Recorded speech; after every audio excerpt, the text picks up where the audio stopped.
गांधी के जेंजी वाले बयान को लेकर बयान के बाद अब आईएमसी के अध्यक्ष मौलाना तौकीर रजा खान ने नेपाल और श्रीलंका का उदाहरण दिया है और उदाहरण देते हुए कहा है कि अगर हमारी नहीं मानी गई तो जिला प्रशासन को इसका नतीजा भुगतना पड़ेगा। तौकीर रजा ने कहा कि नेपाल और श्रीलंका के मुसलमानों से ज्यादा मुसलमान भारत में हैं। अगर उनको छोड़ दिया जाए तो प्रशासन मजबूर हो जाएगा और हमारी मांगों को उनको मारना पड़ेगा। सीधे तौर पर न सिर्फ प्रशासन बल्कि खुलेआम सरकार को भी इस बात की चुनौती दी गई है। हमने मुसलमानों को रोक कर रखा। ये बड़ा बयान तौकीर रजा ने दिया है। तौकीर रजा का ये बयान इसलिए भी बेहद ही अहम हो जाता है और समय भी इसलिए भी बेहद ही अहम हो जाता है। मान लीजिए कि राहुल गांधी ने जिस तरीके से बयान दिया है और पोस्ट किया है कि जेंजी अगर सड़कों पर उतरती है तो फिर कहीं ना कहीं इसका हम साथ देंगे, और ऐसे समय में तौकीर रजा का ये बयान आना मानो महज सहयोग नहीं माना जा सकता। लेकिन पहले आपको सुनवाते हैं तौकीर रजा ने क्या कहा। कहने का काम कर रहे हैं तो क्या श्रीलंका की कुल आबादी, बांग्लादेश की कुल आबादी और नेपाल की कुल आबादी अगर आप मिला दें तो भी हिंदुस्तान के मुसलमानों की तादाद उन सबसे ज्यादा हो जाती है। अगर मुसलमान सड़कों पर आएगा तो हुकूमत मानने पर मजबूर हो जाएगी, लेकिन हम मुसलमानों को रोक के रखे हुए हैं कि हमें अपने मुल्क में अफरा तफरी नहीं पैदा करनी है, हमें एकता और भाईचारा बना के रखना है। और मुखालफत की जहां तक बात है, हम उन तमाम गलत पॉलिसीज की मुखालफत करते रहे हैं और करते रहेंगे। तो हमारी इस खामोशी को, हमारी इस हुब्बुल वतनी को अगर हमारी बुज़दिली समझा जा रहा है तो ये बहुत घातक है, क्योंकि मुसलमान जिस दिन हमारे कंट्रोल से बाहर हो गए उस दिन देश के हालात कुछ भी हो सकते हैं। श्रीलंका हम किसी हाल में नहीं बनने देना चाहते। मुझे हैरत होती है, श्रीलंका के लोगों ने, नेपाल के लोगों ने नेपाल को जलाने का, नेपाल को तोड़ने का, नेपाल को बर्बाद करने का काम किया। क्या उनके दिल में देश प्रेम की भावना नहीं थी? हमारे देश प्रेम की भावना बार बार हमें कचोटा जाता है, हमें नमक हराम कहा जाता है। हमने तो अपना नमक हलाली और अपनी वफादारी अपने मुल्क के लिए साबित की है, और हमने जंग आजादी से आज तक हम अपने वतन के लिए जान देते रहे हैं। लेकिन वो लोग जो अंग्रेजों के तलुए चाट रहे थे, आज वो हमसे ये कहते हैं कि मुसलमान नमक हराम है। वो जो देश प्रेमी कभी नहीं थे, वो आज हमें देशद्रोही कहने का काम कर रहे हैं। तो क्या नेपाल जैसा आक्रोश है देश की जनता में? तो इससे ज्यादा भयानक आक्रोश है, और सिर्फ मुसलमानों में नहीं है, दीगर तमाम तबकात में भी मैं देखता हूँ, सबसे मैं बात करता रहता हूँ। दलित बेहद परेशान है, रोजाना उनके साथ जुल्म सितम हो रहा है। अगर इस किस्म का माहौल बनता है तो मैं ये बताता हूं कि देश के लिए बेहद घातक हो जाएगा।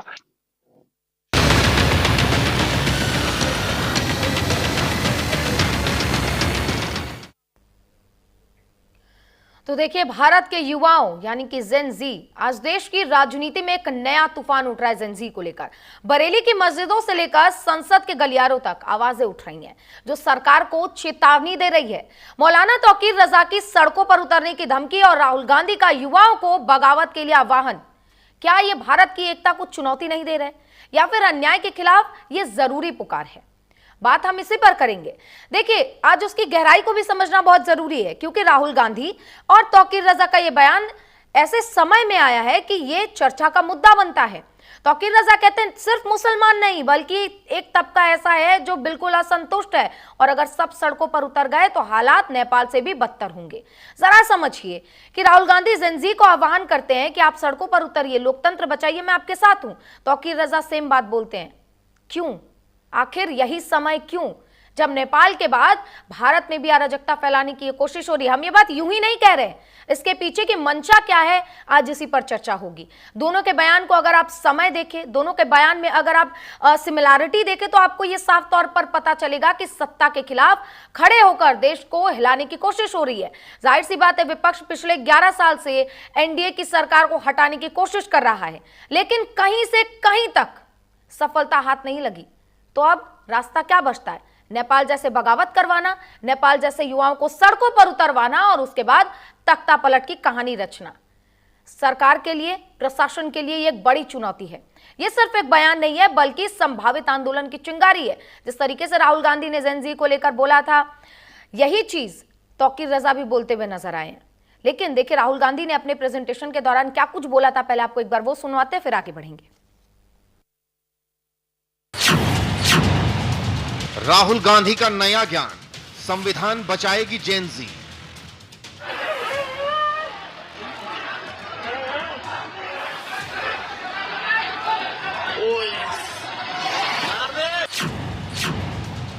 भारत का संविधान दुनिया का सबसे मजबूत लोकतांत्रिक दस्तावेज, क्या राहुल गांधी इसे नेपाल के चश्मे से देखने लगे हैं?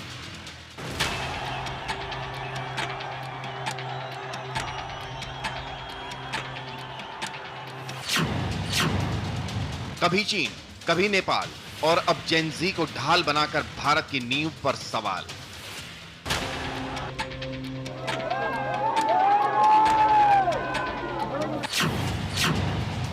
भारत का संविधान अडिग है, इसे बचाने की ताकत भारत की जनता में है, न कि राहुल गांधी की नेपाल वाली सोच में।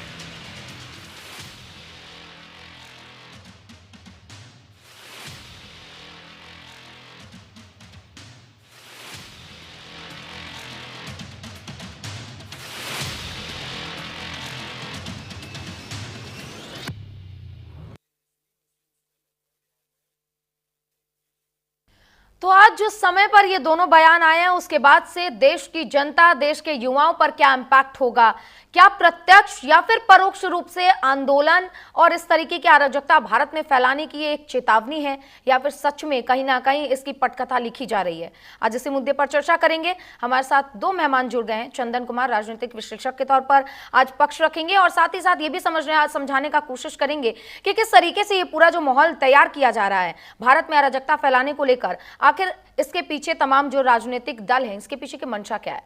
और साथ ही डॉक्टर मुंतजा अली हमारे साथ जुड़ गए हैं, जो कि मुस्लिम स्कॉलर हैं, और तौकीर रजा के बयान के क्या मायने हैं, इस पर आज हम चर्चा करेंगे। मुमताज आलम रिजवी कर लीजिए। ठीक है, मुमताज आलम रिजवी जी, बिल्कुल बिल्कुल, मैं टीम को करती हूँ कि आपका नाम सटीक लिखकर हमें एक बार फिर से अपडेट करेंगे।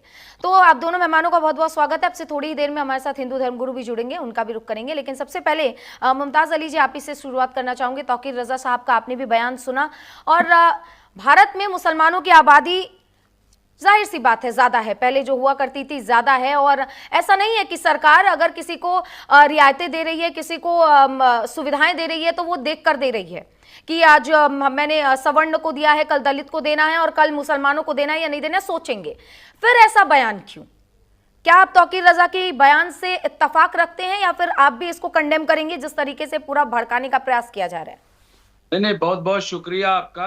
देखिए, पहली बात तो ये है कि कोई भी बयान आता है उसे हिंदू मुस्लिम के नजरिए से नहीं देखना चाहिए, एक हिंदुस्तानी के नजरिए से देखना चाहिए। अगर राहुल गांधी ने बयान दिया तो वो भी है कि हिंदुस्तानी, और तौकीर रजा ने बयान दिया है तो वो भी एक हिंदुस्तानी के नजरिए से देखना चाहिए। ये जो हिंदू मुसलमान कर दिया जाता है वो ठीक नहीं। आपने कहा कि जब सुविधा दी जाती है तो सबको, तो बिल्कुल, जब सबको सुविधा दी जाती है, सब हिंदुस्तानी है, तो बयान भी हिंदुस्तानी का ही है, वो मुसलमान का नहीं है। नंबर एक। नंबर दो ये कि देखिए, जहां तक बांग्लादेश, नेपाल, श्रीलंका, वहां से और हमारे डेमोक्रेटिक सेटअप से बिल्कुल मामला मुख्तलिफ है। हमारी जड़ें डेमोक्रेसी की बहुत स्ट्रांग है, बहुत मजबूत हैं। तो इस तरह की बयानबाजी सिर्फ जो है वो सियासी है, इसका हकीकत से कोई सरोकार नहीं है। लेकिन नाराजगी होती है, क्या किसानों ने प्रोटेस्ट नहीं किया, क्या किसानों ने आंदोलन नहीं किया, और आंदोलन को रोकने के लिए सड़कों पे गड्ढे नहीं खोदे गए, बड़े बड़े पत्थर नहीं लगाए गए, कीलें नहीं ठोकी गई, 700 किसानों की जान नहीं गई। ये सब हुआ है, ऐसा नहीं है कि हुआ नहीं है। तो ये तमाम ऐसी चीजें हैं। एक सवाल जोड़ती हूँ मुमताज जी, एक सवाल जोड़ती हूँ। आप कह रहे हैं, ठीक है, पूरी करिए। एक मिनट। देखिए, ऐसा है कि अभी आंदोलन देश में चल रहा है, ऐसा नहीं, बेरोजगारी को लेकर के लड़के सड़कों पे उतरते हैं, तो नौजवान की बात हो रही है। एक नाम आ गया जेन जी जो है कि जनरल जो है, तो उससे कोई इतना फर्क नहीं है, नाम ले लिया जाता है। लेकिन कंपेयर करना, जहां तक तौकीर रजा खां का सवाल है, इससे पहले भी आपको याद होगा वक्फ को लेकर के नौजवान सड़कों पे उतरे, दिल्ली कूच करेंगे तो कोई रोक नहीं पाएगा, और ये सब बातें कुछ नहीं। जब बाबरी मस्जिद गिराई गई तब क्या हुआ, उसके बाद जब फैसला आया तो क्या मुसलमान बोला? मुसलमान हमेशा सब्र तहम्मुल से काम लेता है, और मुसलमान ऐसा कर देंगे, ये बिल्कुल बेबुनियाद बात है। जब भी कुछ होगा, हिंदुस्तानी अवाम जो है वो अगर नाराजगी जाहिर करती है तो वो एक अलग चीज है, लेकिन मुसलमान सिर्फ करेगा ऐसा, मैं इसको कतई मानता नहीं। और जो यही भी चीज इस तरह तो, की क्योंकि बयानबाजी तौकीर करता रजा है, ने मैं ये बात उसको बोली है कि मुसलमान सड़कों पर उतरेंगे। आप कह रहे हैं हिंदुस्तानी के पर्सपेक्टिव से देखिए, जरूर हम देखते हैं। अगर बात हिंदुस्तानी की जाती, बात ही की गई कि मुसलमान सड़कों पर उतरेंगे। नेपाल, श्रीलंका, बांग्लादेश में जितने मुसलमान नहीं उतने भारत में है, और अगर सड़कों पर उतरे तो आलम कुछ और होगा। अब इस बात को अगर आप कहते हैं कि हिंदुस्तानी के तौर पर लेना चाहिए, तो ये संभव नहीं है मुमताज अली साहब, बिल्कुल भी संभव नहीं है। जो बयान दिया गया हम उसी बयान पर चर्चा करेंगे। नहीं, तौकीर रजा खान साहब इस तरह के बयान देते रहे, आपको पता है, और उनपे कई एफआईआर भी इस तरह के बयानात को लेकर के दर्ज हो चुकी हैं। लेकिन उनका कितना नोटिस लिया मुसलमानों ने, ये बताइए। बयान हम भी अभी दे दें, हम भी चर्चा में आ जाएंगे, लेकिन यही मैं सवाल कह रही ये हूँ, है। बात बयान की नहीं है। सुनिए रिजवी साहब, बात यहाँ पर यह आती है कि जितने मुसलमान हैं, अब आपको भी पता है कि साक्षरता दर क्या है, ठीक है। अगर धर्मगुरु की बात मानकर ये सारी चीजें होती है, इसके पहले हमने देखा अकबरुद्दीन ओवैसी ने कहते हुए कि 15 मिनट के लिए आप पुलिस हटा लीजिए, मुसलमान दिखा देंगे क्या होगा, ठीक है। कार्रवाई नहीं हुई थी क्या? नहीं, एक मिनट, नहीं, मैं वही आपको बता रही हूँ कि जिस तरीके से ये बयानबाजी हो रही है, और कई बार आंदोलन ऐसे सड़कों पर उतर कर हुआ है, हम ये नहीं कह रहे कि होगा, लेकिन जिस तरीके से भड़काने की कोशिश लगातार की जा रही है, राहुल गांधी का भी ये जेन ज़ी का प्रोटेस्ट आप कह रहे हैं कि इसको हिंदुस्तानी के तौर पर देखिए, हम जरूर देखते हैं। अगर नेपाल में ये हिंसा अराजकता नहीं होती, तब अगर ये चीजें होती तो हम कहते कि राहुल गांधी युवाओं की बात करें। पर आज के दिनों में अगर ये शब्द जेन ज़ी का प्रयोग राहुल गांधी, जो कि नेता के जो विपक्ष नेता है, अगर वो ये कर रहे हैं, तो ये सच में बहुत बुरी बात है। ये समझने की बात है कि देश के युवाओं को कहीं ना कहीं इस बात को दिमाग में उनके भरा जा रहा है कि आप भी सड़कों पर उतरिए। तो ना उतरे, आंदोलन करना गलत है क्या? आंदोलन करना गलत नहीं है, बिल्कुल आंदोलन करना गलत नहीं है, लेकिन हिंसा करना गलत है, अराजकता फैलाना गलत है। कौन कह रहा है हिंसा करना गलत है, क्राइम है, हिंसा की बात कोई नहीं कर रहा है, लेकिन आंदोलन करना, आंदोलन हमेशा होता रहा है। क्या भाजपा सरकार बगैर आंदोलन के यहां पहुंच गई क्या? और कितने बड़े बड़े आंदोलन है।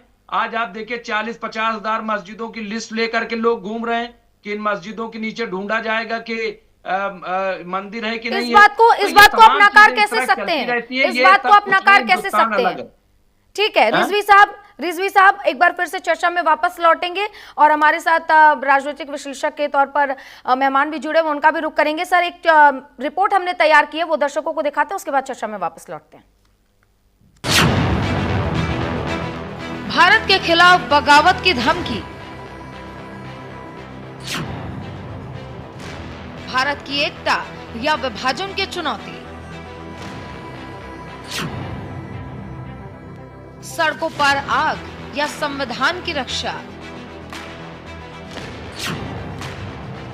राहुल की आग में तौकीर ने लगाई लौ।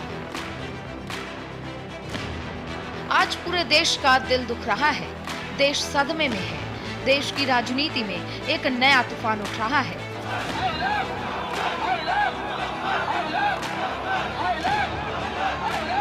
बरेली की मस्जिदों से लेकर संसद के गलियारों तक आवाजें उठ रही हैं जो सरकार को चेतावनी दे रही है।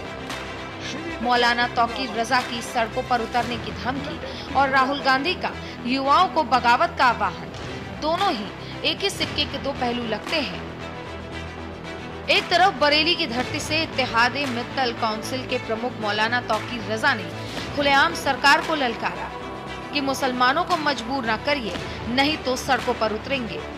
श्रीलंका की कुल आबादी, बांग्लादेश की कुल आबादी और नेपाल की कुल आबादी अगर आप मिला दें तो भी हिंदुस्तान के मुसलमानों की तादाद उन सबसे ज्यादा हो जाती है। अगर मुसलमान सड़कों पर आएगा तो हुकूमत मानने पर मजबूर हो जाएगी। हमारी इस खामोशी को, हमारी इस हुब्बुल वतनी को अगर हमारी बुज़दिली समझा जा रहा है तो ये बहुत घातक है, क्योंकि मुसलमान जिस दिन हमारे कंट्रोल से बाहर हो गए उस दिन देश के हालात कुछ भी हो सकते हैं। श्रीलंका हम किसी हाल में नहीं बनने देना चाहते। मुसलमानों को मजबूर ना किया जाए, वरना नेपाल और श्रीलंका से भी ज्यादा भारत में मुसलमान हैं।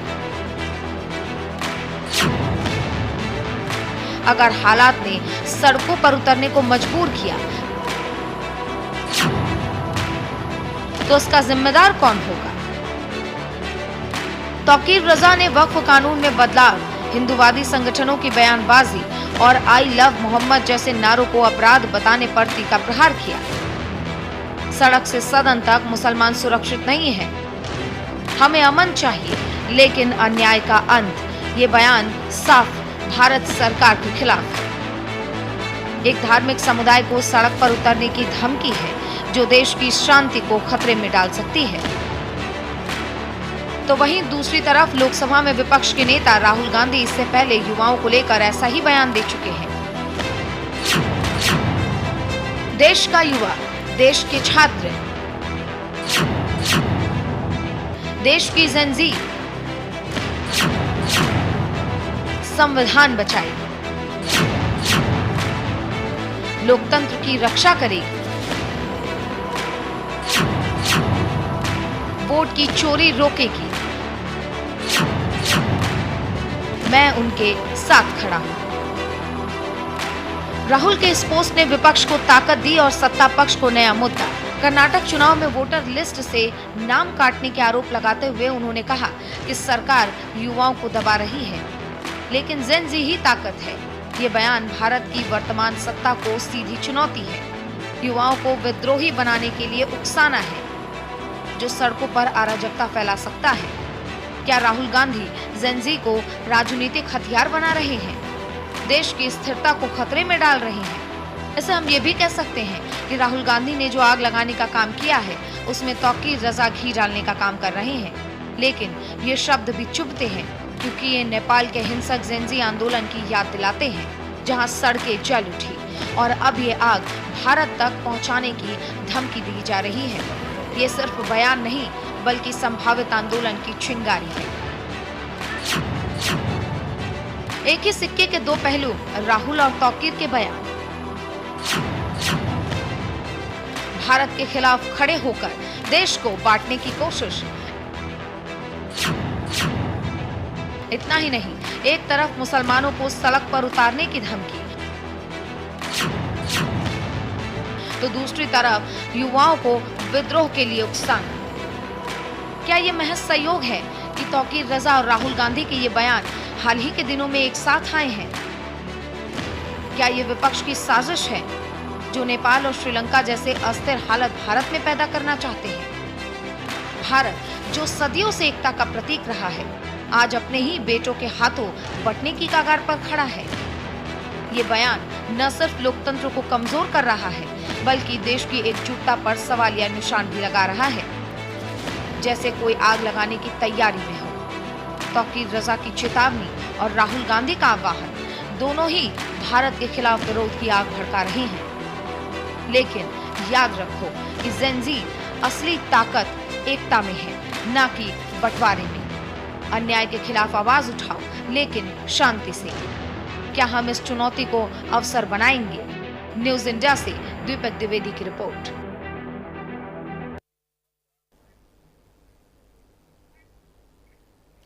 तो चर्चा की ओर वापस चलते हैं और राजनीतिक विश्लेषक हमारे साथ जुड़े हुए चंदन कुमार जी, आपका रुख करूंगी। सर, ये जिस तरीके से दोनों के बयान आए हैं, क्या ये प्रत्यक्ष या परोक्ष रूप से कहीं ना कहीं आंदोलन की चेतावनी है? कहीं ना कहीं देश में और सरकार को अब सतर्क रहने की जरूरत है जिस तरीके से भड़काने के बयान ये दिए गए हैं। और एक चीज में ये भी मुझे समझ आ रहा है कि जिस तरीके से हालिया दिनों में युवाओं और जेनजी को लेकर इन शब्दों का जो प्रयोग किया जा रहा है, इन शब्दों पे जो भार डाला जा रहा है, क्या लगता है आने वाले दिनों में इसका क्या असर देखने को हमें मिलने वाला है? सर, आप खुद को अनम्यूट कर लीजिए, आपकी आवाज नहीं आ रही।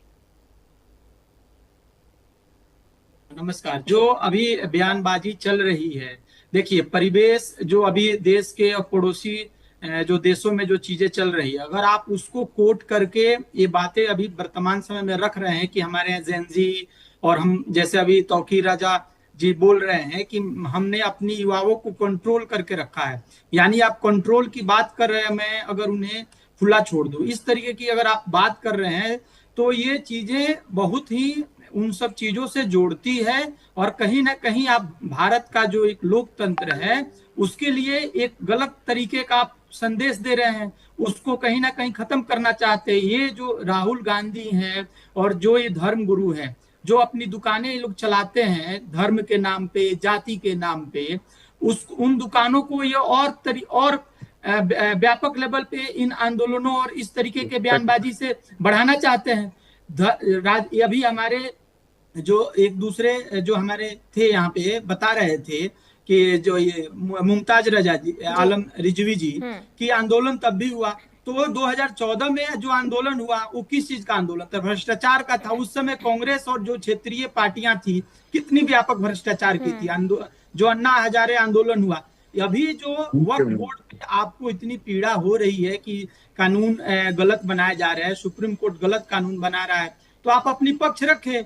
भारत में न्यायिक प्रणाली है, लेकिन आप आंदोलनों के माध्यम से, अपने युवाओं के माध्यम से जेन जी के माध्यम से आप जो इस तरीके के बात भड़काऊ बयान दे रहे हैं, युवाओं को भड़का रहे हैं, उतना अगर बयान आप उन युवाओं के शिक्षा रोजगार के संदर्भ में बात करते कि कितने मुस्लिम भाई और बहन बेरोजगार हैं, कितने मुस्लिम भाई बहन जो मजबूर हैं बिहार और उत्तर प्रदेश जैसे राज्यों से विस्थापित होकर अन्य राज्यों में कार्य करने के लिए, उसका डेटा लेकर अगर आप आते, उस पर बात करते सरकार और संसद को घेरने की। किसान आंदोलन की जो आप बात कर रहे थे, तो किसान आंदोलन क्यों था? क्योंकि सरकार की नीति गलत थी, किसानों के साथ गलत हो रहा था, सरकार ने उसको वापस लिया।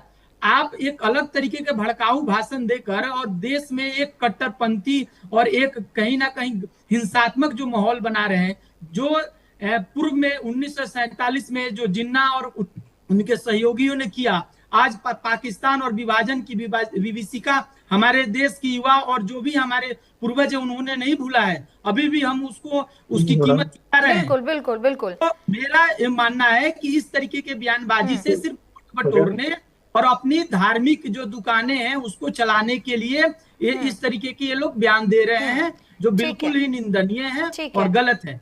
ठीक है, बिल्कुल जाहिर बात है कि ये जिस तरीके से बयानबाजी दी जा रही है, उकसाने का ये महज एक कोशिश है, पटकथा कहीं ना कहीं जरूर इसकी लिखी जा रही होगी। हमारे साथ हिंदू धर्मगुरु डॉक्टर सुधानंद बापू जी भी जुड़ गए, उनका ही रुख कर लेते हैं। सर, पहले आपका बहुत बहुत स्वागत है।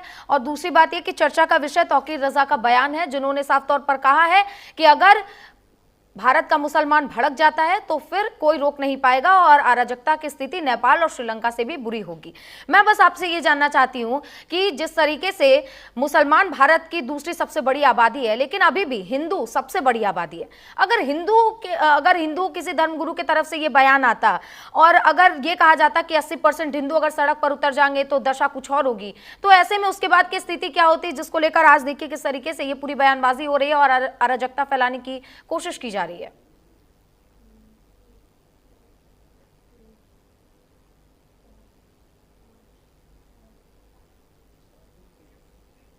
आपको आवाज मिल रही है सुधानंद बापू जी? जी आपको आवाज मिल रही है? जी आपने आवाज आ रही है। सवाल दोहरा दूं? धन्यवाद जी, धन्यवाद। आवाज आ रही है? मेरी आवाज आ रही है? जी जी, अपनी बात रखिए। जी धन्यवाद जी। आज जो कुछ ऐसे लोग हैं अराजकतावादी, जिनका स्वभाव है, जिनका व्यापार है और उसी की दुकान में उनका रोजी रोटी चलता है, तो ऐसे जो कुछ तथाकथित लोग हैं, असामाजिक तत्व के लोग, वो चाहते हैं कि समाज में अशांति बना रहे और अशांति के बल पे ही वो अपना जीवन यापन करते। तो ये आज से नहीं, ये बहुत पहले से कुछ ऐसे अशांतिवादी जो लोग हैं तथाकथित शांति के नाम पे अपना जीवन यापन करते हैं। ऐसे लोगों के ऊपर में कानूनी कार्रवाई होना चाहिए। कानून उसके लिए अपनी व्यवस्था बनाए हुए है और उसके ऊपर में कानून अपना काम करेगी। कुछ ऐसे लोग हैं जो वैसे लोगों को सहयोग करते हैं और वैसे लोगों का दुकान चलने दिया जाए, इसके लिए भी लोग प्रोत्साहित करते हैं वैसे लोगों को। ये भी उनके लिए भी कानून अपना काम कर रहा है। तो आज यदि इस तरह से कोई समाज को, हमारे देश को, हमारे व्यवस्था को, हमारे संविधान को, हमारे कानून व्यवस्था को, प्रशासनिक व्यवस्था को कोई अस्थिर करने का प्रयास करता है, तो वो किसी तरह से भी सार्थक नहीं है और उसको परिणाम भुगतना पड़ेगा। समाज, हमारे यहाँ के समाज शांति प्रिय राष्ट्र है। सर्व धर्म समन्वय और समाज के संस्थानों को एक साथ लेकर के चलने का एक हमारे यहाँ का बिल्कुल खूबसूरती सुधानंद है। बापू जी, आप बिल्कुल जो भी सही कह ऐसे रहे हैं। लोग- शांति प्रिय देश है, शांति चाहता है हर बात में। जब भी हमने आंदोलन देखे हैं शांति से ही देखे हैं, लेकिन नेपाल की अगर आप दृष्टि से भारत को देखना शुरू कर रहे हैं तो ये आपकी बहुत बड़ी गलती है। नेपाल जैसी स्थिति, श्रीलंका जैसी स्थिति भारत में कभी उत्पन्न नहीं होगी। आप तीनों मेहमानों का चर्चा में हिस्सा बनने के लिए बहुत बहुत धन्यवाद। डॉक्टर सुधानंद बापू जी भी आपका भी, चंदन कुमार जी आपका, और मुमताज अली रिजवी साहब आपका भी बहुत धन्यवाद। तो देखिए, जाहिर सी बात है, नेपाल के चश्मे से जिस तरीके से विपक्ष अब भारत को देखने की कोशिश कर रहा है, प्रत्यक्ष या फिर परोक्ष रूप से भारत में अराजकता फैलाने की कोशिश हो रही है, पटकथा लिखी जा रही है, कहीं से भी ये सफल नहीं होगा, क्योंकि भारत के युवा इतने समझदार हैं। अपने देश प्रेम की भावना के साथ जब वो आगे बढ़ते हैं तो कहीं ना कहीं उनके अंदर ये जिम्मेदारी आती है कि भारत में शांति भी होनी चाहिए, भारत में पूरे तरीके से शांति जरूर होनी चाहिए। चर्चा में फिलहाल के लिए बस इतना ही। बने रहिए न्यूज़ इंडिया के साथ।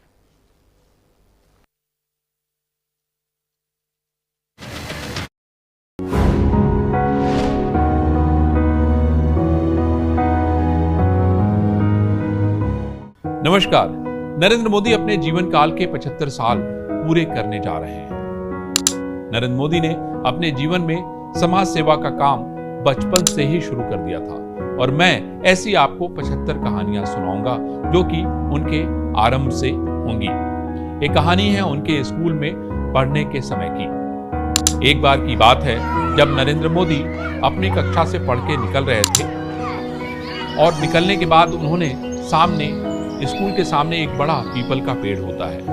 वो वहाँ पर देखते हैं कि ढेर सारे बच्चे इकट्ठा हैं, और वो पेड़ के ऊपर की तरफ देख रहे हैं कि आखिर वहाँ पर एक पक्षी लटका हुआ है। सब लोग चिल्ला रहे हैं, अरे कोई तो जाओ, बचाओ, कोई तो जाओ, लेकिन उसमें से कोई जाकर बचाने की हिम्मत नहीं करता है। तभी नरेंद्र मोदी के टीचर, जिन्होंने उनको कक्षा 3 में पढ़ाने का काम किया था, वो वहाँ से गुजर रहे थे। जब उन्होंने देखा कि एक बालक पेड़ पर चढ़ने की कोशिश करने लगा, ये बालक कोई और नहीं, खुद नरेंद्र मोदी थे। तो उन्होंने कहा कि अरे पेड़ पे चढ़ोगे तो गिर जाओगे, लेकिन वह बालक कहाँ मानने वाला था। जब नरेंद्र मोदी पेड़ पे चढ़ के उस कबूतर के पास पहुंच गए तो उन्होंने देखा कि उस कबूतर की गर्दन थोड़ी सी मांझे से कटी हुई, और उसका जो खून है वो टपक रहा है। नरेंद्र मोदी ने उस कबूतर से मांझा छुड़ाया, उस कबूतर को लेके नीचे जमीन पे आए, और उन्होंने उसकी गर्दन के पास जो है गीली मिट्टी लगाने का काम, उसको पानी पिलाया। अब बड़ी चुनौती ये थी कि अगर कबूतर को वो नीचे छोड़ देते तो कबूतर को कोई ना कोई जानवर खा जाता। एक बार फिर से उनके टीचर ने उनको समझाने की कोशिश की कि कहीं ऐसी जगह रख दो जहाँ पे जानवर देख ना पाए, लेकिन नरेंद्र मोदी अपनी धुन के पक्के थे। उन्होंने कहा नहीं, मैं इसको उसी जगह पर पेड़ पर छोड़ के जाऊंगा जहां पे इसके माँ बाप रहते हैं।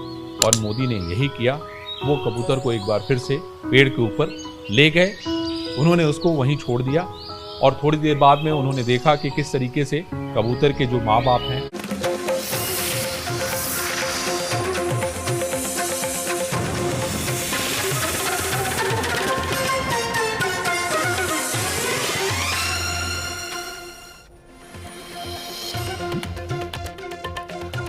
गुजरात दौरे पर रहेंगे प्रधानमंत्री मोदी। समुद्र से समृद्धि कार्यक्रम में होंगे शामिल। धोलेरा का करेंगे हवाई सर्वेक्षण। 7,870 करोड़ रुपए की कई विकास परियोजनाओं का करेंगे शिलान्यास।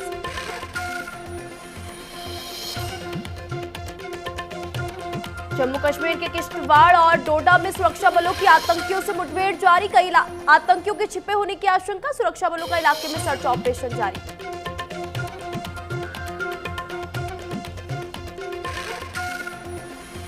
दिल्ली के कई स्कूलों को फिर बम से उड़ाने की धमकी। DPS Dwarka Krishna model public school को मिली धमकी। पुलिस और बम निरोधक दस्ता मौके पर मौजूद। जांच में अब तक नहीं मिला कुछ भी संदिग्ध।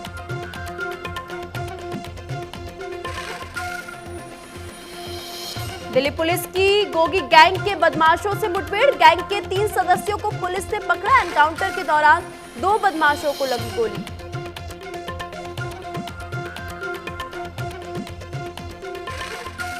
उत्तराखंड में अभी नहीं थमने वाली बारिश। अभी लगातार बरसेंगे बादल। हिमाचल में लोगों को मिल सकती है बारिश से राहत।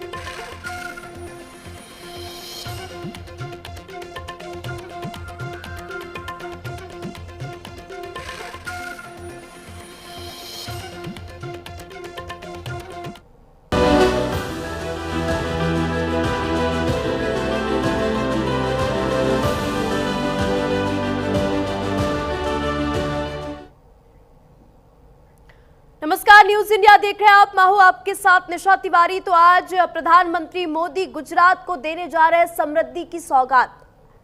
गुजरात के दौरे पर आज प्रधानमंत्री मोदी रहेंगे। भावनगर में पीएम मोदी रोड शो करेंगे। समुद्र से समृद्धि कार्यक्रम में हिस्सा लेंगे। आज प्रधानमंत्री मोदी 34,200 करोड़ रुपए की परियोजनाओं का उद्घाटन करेंगे, शिलान्यास करेंगे। लोथल में राष्ट्रीय समुद्री विरासत परिसर का दौरा करेंगे पीएम मोदी धोलेरा का हवाई सर्वेक्षण करेंगे। प्रधानमंत्री नरेंद्र मोदी गुजरात के दौरे पर रहेंगे। आज इस दौरान वे समुद्र से समृद्धि कार्यक्रम में हिस्सा लेंगे, इस कार्यक्रम में शामिल होंगे। अपने दौरे पर पीएम मोदी 34,200 करोड़ रुपए से अधिक की विकास परियोजनाओं का उद्घाटन और शिलान्यास करेंगे। ये दौरा गुजरात को समुद्री व्यापार, नवीकरणीय ऊर्जा, स्वास्थ्य और शहरी विकास में अग्रणी बनाने की दिशा में महत्वपूर्ण कदम है। पीएम मोदी का भावनगर, धोलेरा और लोथल का दौरा रहेगा, जहां समुद्री और औद्योगिक विकास पर प्रधानमंत्री मोदी का पूरा फोकस रहेगा। पीएम मोदी भावनगर में समुद्र से समृद्धि कार्यक्रम में भाग लेंगे। यहां पीएम मोदी 7,870 करोड़ रुपए से अधिक की समुद्री परियोजनाओं का उद्घाटन करेंगे, शिलान्यास करेंगे। तो पीएम मोदी आज समुद्र से समृद्धि कार्यक्रम में हिस्सा लेंगे। गुजरात के दौरे पर रहेंगे पीएम मोदी। कई परियोजनाओं समेत 34,200 करोड़ रुपए की सौगात गुजरात को आज प्रधानमंत्री मोदी देंगे।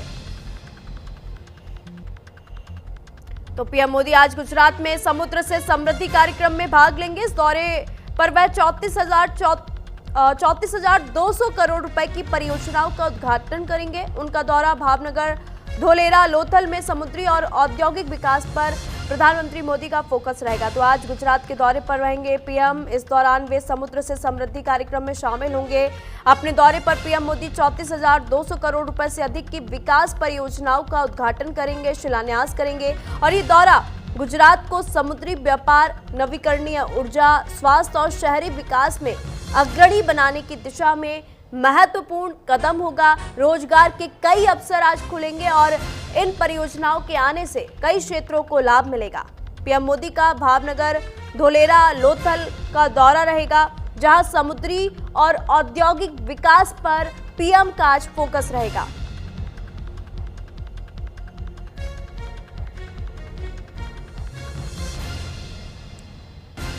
इसके अलावा पीएम 26,354 करोड़ रुपए की अन्य परियोजनाओं का भी उद्घाटन और शिलान्यास करेंगे।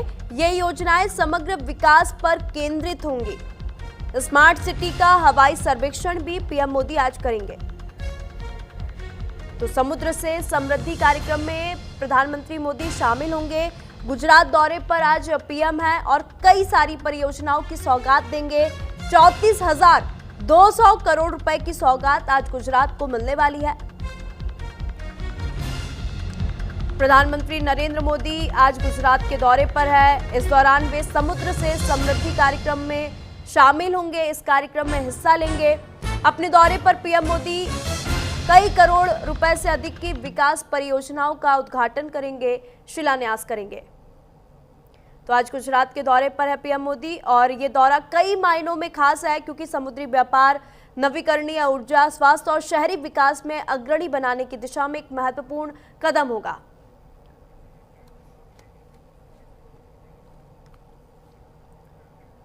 तो पीएम मोदी आज कई सौगातें जो है गुजरात को देने जा रहे हैं। शिपिंग और समुद्री परियोजनाओं का शिलान्यास आज पीएम मोदी करेंगे।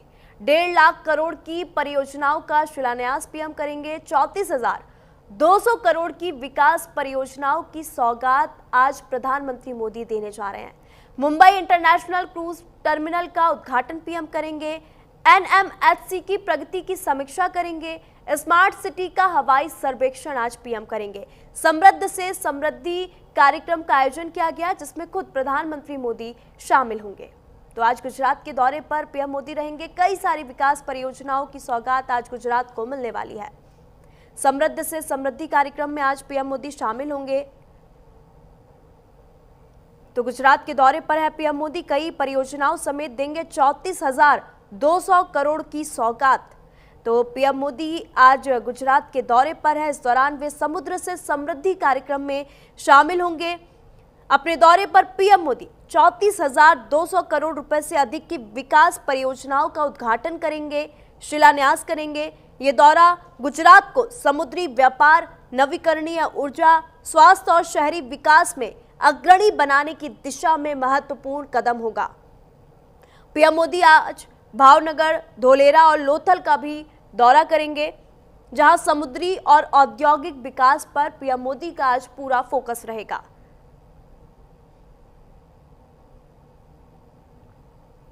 तो प्रधानमंत्री नरेंद्र मोदी ने एक्स पर अपने पोस्ट में गुजरात दौरे की जानकारी दी और उन्होंने लिखा भी कि आज यानी कि 20 सितंबर भारत के समुद्री क्षेत्र और आत्मनिर्भरता की दिशा में हमारे प्रयासों के लिए एक महत्वपूर्ण दिन है। समुद्र से समृद्धि कार्यक्रम में आज पीएम मोदी भाग लेंगे। 34,200 करोड़ रुपए से अधिक के कार्यों का उद्घाटन और शिलान्यास इस कार्यक्रम में किया जाएगा, जिससे पूरे भारत को लाभ मिलेगा। शिपिंग क्षेत्र से जुड़ी प्रमुख नीतियों पर भी प्रधानमंत्री मोदी का आज ध्यान रहेगा।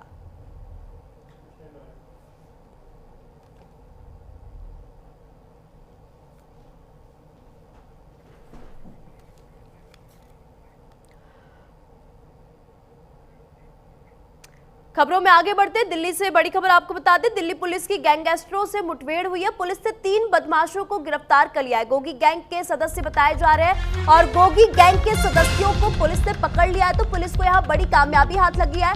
2 बदमाशों को पुलिस की गोली भी लगी है। तो मुठभेड़ में 2 बदमाश घायल हुए हैं, 2 बदमाशों को गोली लगी है।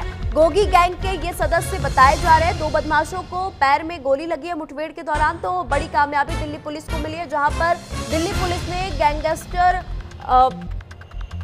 को पकड़ लिया है मुठभेड़ में और गोगी गैंग के ये सदस्य बताए जा रहे हैं। और मुठभेड़ के दौरान दोनों बदमाशों के पैर पर गोली लगी, जिस कारण से वो लोग घायल हो गए। तो दिल्ली पुलिस की गैंगस्टर से मुठभेड़ हुई है। पुलिस ने मुठभेड़ में 2 बदमाशों को गिरफ्तार किया है। गोगी गैंग के सदस्य बताए जा रहे हैं ये दोनों बदमाश। तो दिल्ली पुलिस को बड़ी कामयाबी हाथ लगी। गोगी गैंग के 2 सदस्यों को पुलिस ने मुठभेड़ में गिरफ्तार कर लिया है। दोनों बदमाशों को पैर पर गोली लगी है।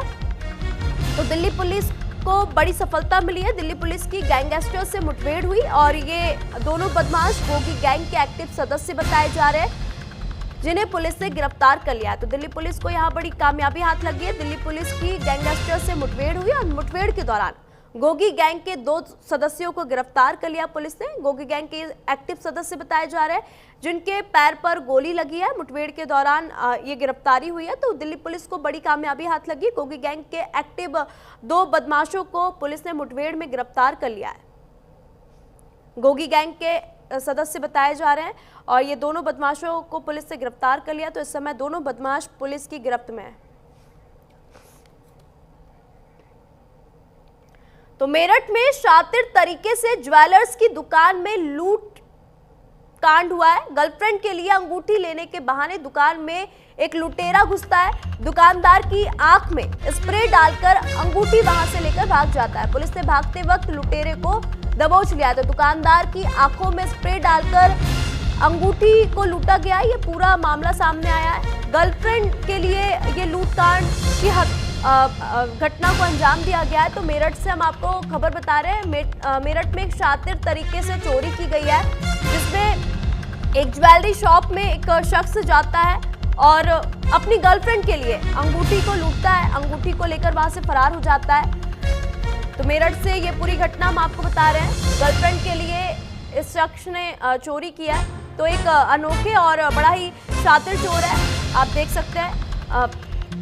पुलिस ने हालांकि लुटेरे को गिरफ्तार कर लिया है। मेरठ से पूरी खबर सामने आ रही है। मेरठ में शातिर तरीके से ज्वेलर्स की दुकान में लूट की गई है। ज्वेलरी की दुकान में लूट की ये पूरी घटना सामने आई है मेरठ से, जहां पर एक शख्स अपनी गर्लफ्रेंड के लिए अंगूठी लेने जाता है और अंगूठी को वहां से लेता है और फरार हो जाता है। तो ज्वेलरी शॉप में ये लूट की घटना हुई है, जिसमें दुकानदार की आंखों में स्प्रे डालकर ये शख्स जो है अंगूठी लेकर वहां से फरार हो जाता है। मेरठ से ये पूरी घटना सामने आ रही है। मेरठ में गर्लफ्रेंड के लिए एक शख्स जो है चोरी करता है। शातिर चोर को पुलिस ने गिरफ्तार कर लिया, पुलिस ने पकड़ लिया है। तो मेरठ से ये पूरी खबर हम आपको बता रहे हैं। मेरठ से एक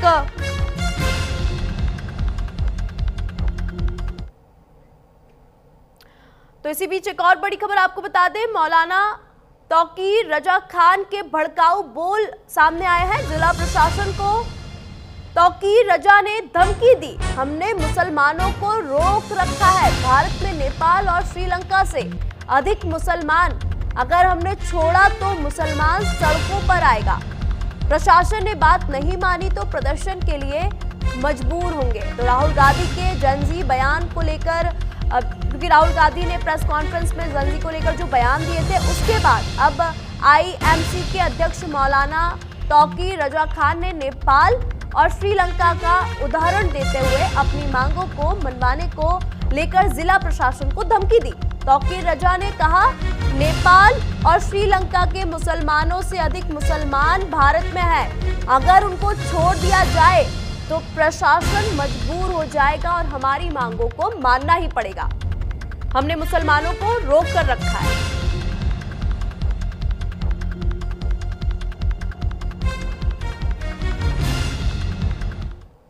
श्रीलंका की कुल आबादी, बांग्लादेश की कुल आबादी और नेपाल की कुल आबादी अगर आप मिला दें तो भी हिंदुस्तान के मुसलमानों की तादाद उन सबसे ज्यादा हो जाती है। अगर मुसलमान सड़कों पर आएगा तो हुकूमत मानने पर मजबूर हो जाएगी, लेकिन हम मुसलमानों को रोक के रखे हुए हैं कि हमें अपने मुल्क में अफरा तफरी नहीं पैदा करनी है, हमें एकता और भाईचारा बना के रखना है। और मुखालफत की जहां तक बात है, हम उन तमाम गलत पॉलिसीज की मुखालफत करते रहे हैं और करते रहेंगे।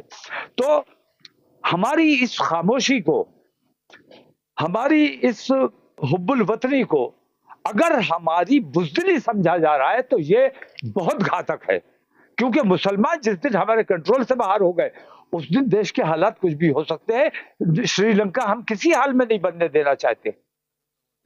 मुझे हैरत होती है, श्रीलंका के लोगों ने, नेपाल के लोगों ने नेपाल को जलाने का, नेपाल को तोड़ने का, नेपाल को बर्बाद करने का काम किया।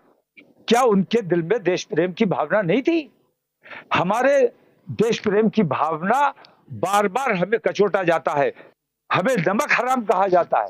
हमने तो अपना नमक हलाली और अपनी वफादारी अपने मुल्क के लिए साबित की है, और हमने जंग आजादी से आज तक हम अपने वतन के लिए जान देते रहे हैं। लेकिन वो लोग जो अंग्रेजों के तलुए चाट रहे थे, आज वो हमसे ये कहते हैं कि मुसलमान नमक हराम